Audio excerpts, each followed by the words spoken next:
Welcome to LVD traders. So இன்றைக்கி levels என்ன கொடுத்துருந்தோம் அப்படின்னா, ஸோ இன்றைக்கி லெவல்ஸ் வந்து இந்த லெவல்ஸ் கொடுத்துருந்தோம். ஸோ அது வந்து ஆக்சுவலாக டச் ஆகலை. So no trade day. Okay, no trade டே பேங்க் நிஃப்டியை பொறுத்த வரைக்கும். ஓகே, ஸோ இது ஆக்சுவலாக எதனால் இங்கே திரும்பியிருக்கான்னு பார்த்தீங்க அப்படின்னா, இங்கே ப்ரீவியஸோட ஆர்டர் பிளாக் ஒன்று இருக்குது பார்த்தீங்களா, இந்த ஆர்டர் பிளாக்கை தொட்டுட்டு திரும்பியிருக்கான். ஸோ 49,800.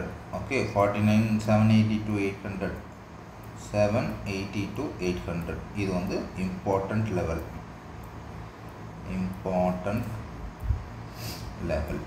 ஓகே, ஸோ இது ஃப்யூச்சரில் பிரேக் ஆச்சு அப்படின்னா நம்ம செல் சைட் பார்க்கலாம். டில் தென் வந்து நம்ம பை சைடில், அதாவது டிமாண்டில் பை எடுக்கிறது பெஸ்ட்டாக இருக்கும். ஓகே, ஸோ நாளைக்கு லெவல்ஸ் பார்ப்போம். ஸோ இன்றைக்கி வந்து பேங்க் நிஃப்டியை பொறுத்த வரைக்கும் no trade day. Okay, thank you.